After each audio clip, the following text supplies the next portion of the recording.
Thank you, Mark, and the ICD team for putting all this together and for inviting me to participate. The topic I'm going to talk about is enabling African businesses to drive sustainable development. And before I get into it, I want to put some perspective to it. So as we probably know, back in the 1960s, when most African countries gained their independence, in most of them, their GDP, their economic growth, and especially if you measure it with the aspect of GDP per capita, it was the same as their counterparts in Asia, which also gained independence during almost the same time. Now, fast forwarding 50 or 60 years later, GDP per capita for most of the African countries is still at the level which is less than $1,000. And their counterparts in Asia, the Philippines, South Korea, Singapore, Vietnam, etc., are not the same as in my own country, Tanzania or Zambia or Ghana. We are still at the level which is 10 times lesser than our counterparts in Asia. And for some countries like South Korea, it's almost 25 times where we are in terms of GDP per capita. So what happened? Well, I might not have the best of answers to that, but in my personal opinion, which is based on the experience in the continent and my knowledge, which I've gained working with the private sector and sometimes engaging with the government, I'm on the opinion that Africans have been in the cycle of geographical and historical related issues, but also we have been making some poor economic choices as well as economic models. We have weak institutional capacities as well as poor leadership, and not only in the political space, but I think in the business space as well. Because as you might know, corruption is one of the major issues in Africa, and it's hampering our economic growth. Now, you can't pinpoint the issue of corruption only to the political leaders, because it takes two to tango. So people from the business will sometimes indulge themselves into issues of corruption, and then the chain of that impacts everyone. And as a result, is again poverty to almost all of us. So instead of focusing on proactively and smartly engaging and participating in the global trends of trade and investment and production, supply chain, basically different choices has been chosen in Africa. And in the mix of all these, there also has been some forms of economic reforms which have been championed and recommended by the international financial institution, the World Bank and IMF, as well as development partners.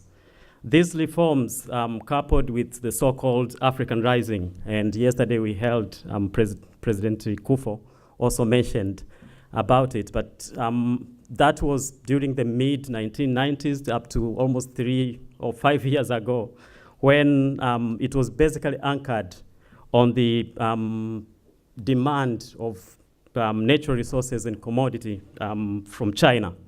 So since that stopped, most of the African economies have been finding themselves in difficulties. And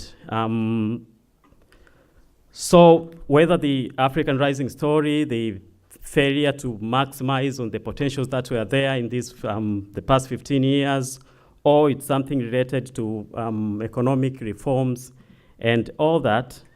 But this couldn't help us in Africa moving from the state of poverty.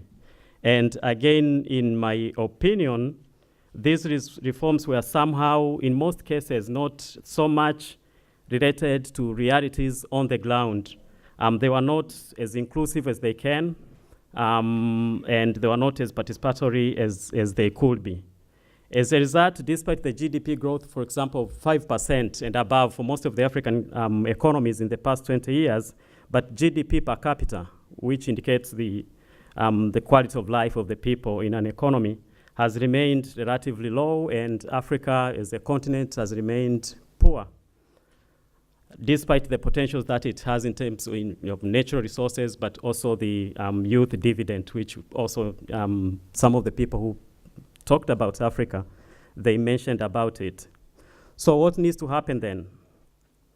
Again, some of the speakers that spoke here in these past 3 days, who had a chance to comment on Africa, have commented on the possible solutions that, if they can be put into practice, might provide the way out. And I support some of the recommendations and propositions that have been put by some of us, but also I want to add a little bit of my voice into it.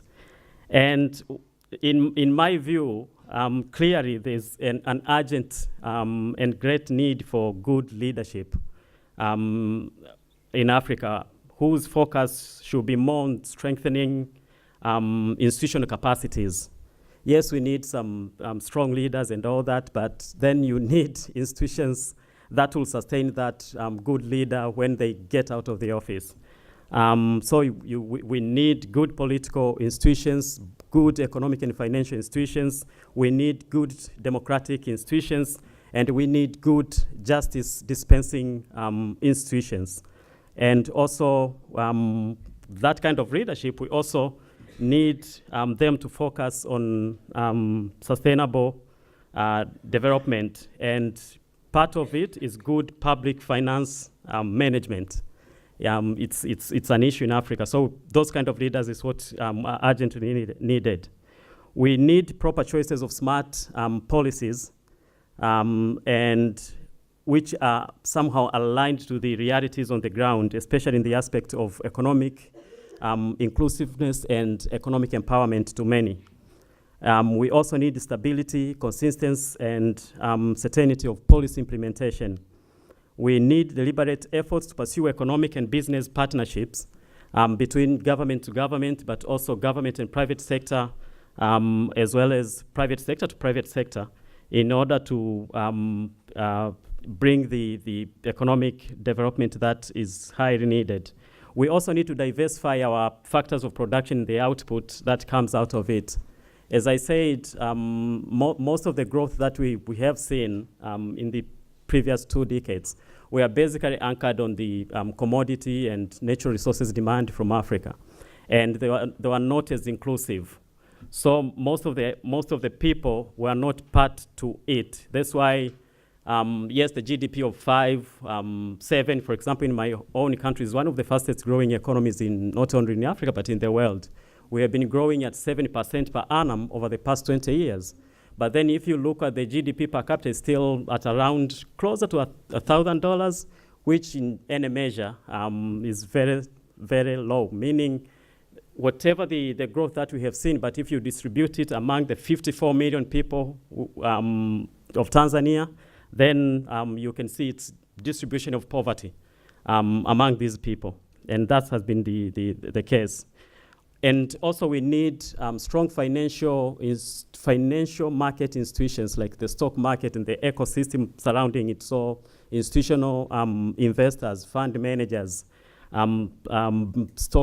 good stock brokers playing a role into these financial institutions so that they can be able to attract, mobilize, and intermediate both local and foreign capital so that it can be dispensed and used in enterprises, financing and growth, but also in financing development projects which are public sector related. So what kind of model will be able to deliver on some of these proposals that I'm putting here? I strongly believe that the best model will be the partnership, will be based on the partnerships, and especially a partnership between public and private sector operators, and I'll explain. And going back from where I started, coming from the East African region, which is among the fastest growing economies in the world, where GDP growth has been at the level of 5 to 7% in the past 2 decades, where a significant share of that growth comes from the agriculture sector, and somehow service sector, especially on the financials and telecommunication. But the great percentage of the agricultural activities are being done in a subsistence form, not commercial oriented kind of agriculture or farming. And they are also export-based, which export of primary products without major value addition into them. And the service sector is, as I said, it's skewed towards telecommunication as well as financial services, therefore touching the lives of the just handful few. And economists tells us that for us to get out of the level of poverty that we are in, we need to sustain a double-digit growth, at least for the next 10 years. And for that to happen, basically we need major change in the structure of our economies as well as the composition of GDP. To do so, we need to scale up our investment in infrastructure, which basically provides the foundation for economic growth. We also need to channel more capital investment into skills development, the human resources capacities, especially in the area of manufacturing value addition. And as it is, this will require an enormous amount of innovation as well as capital investments, which the government alone cannot provide. Hence the argument for a smart partnership between public and private sector.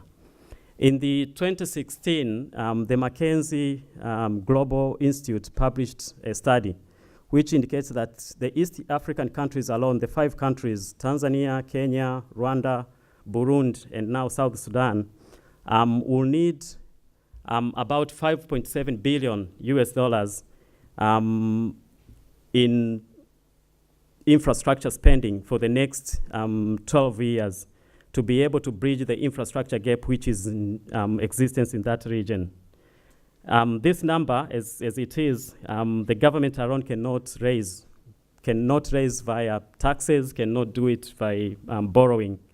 Therefore, this situation calls for a new and more innovative approach to public-private partnerships.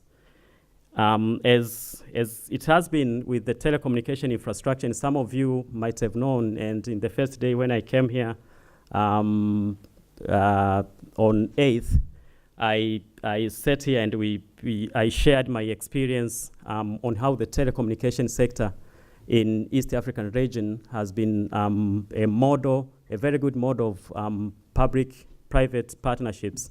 When government decided to exit from running telecommunication infrastructure and allowing the private sector to come with their innovation and public money put into it, it has not only changed the way we communicate and the way we relate, but also it has changed how we bank, how we do financial transactions. So nowadays, using our mobile phone, we can go and buy utilities, we can buy water, we can buy electricity. We can go to groceries and buy using money, which is in the mobile phone. I normally, at least monthly, send money to my relatives in the village.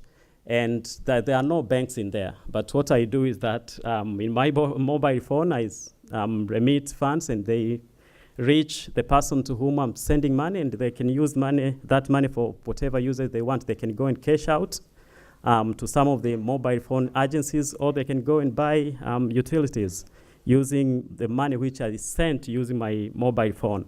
And at the stock exchanges, I shared again on 8th with the people who were here, we have allowed people who can not be reached by stockbrokers who are basically based in the city of Dar es Salaam.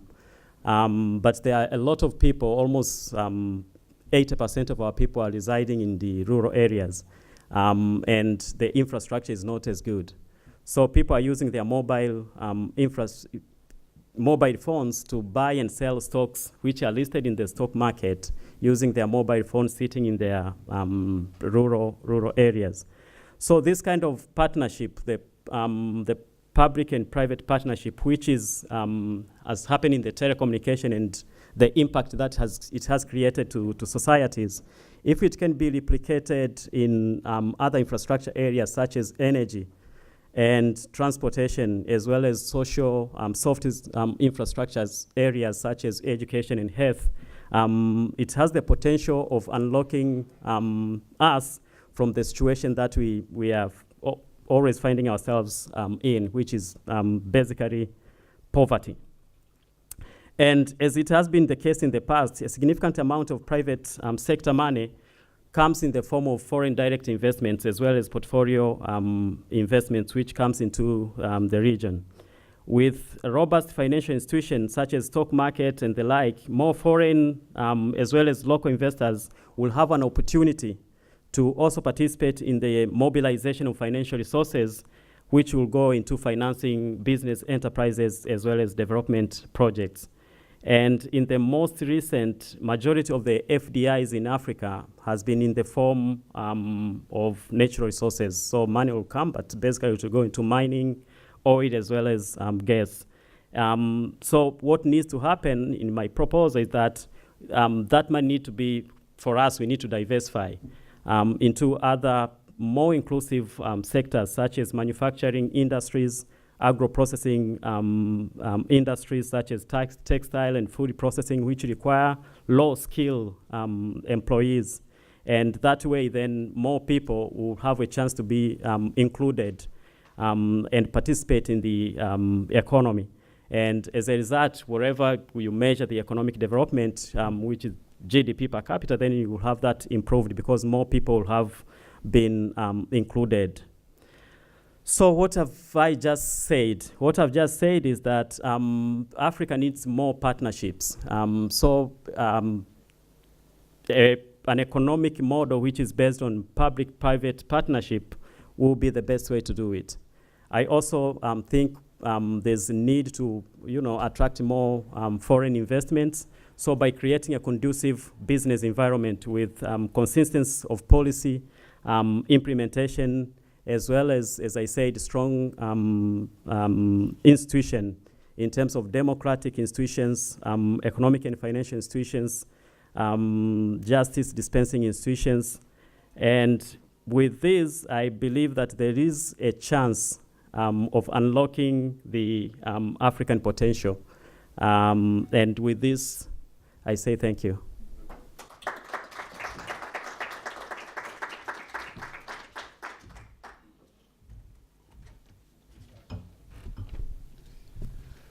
I follow very closely the speech of my friend and colleague, the Chief Executive of Dar es Salaam Stock Exchange. I know that the suggestion about the private-public partnership, which is a very, very important suggestion, and I think this suggestion applies everywhere.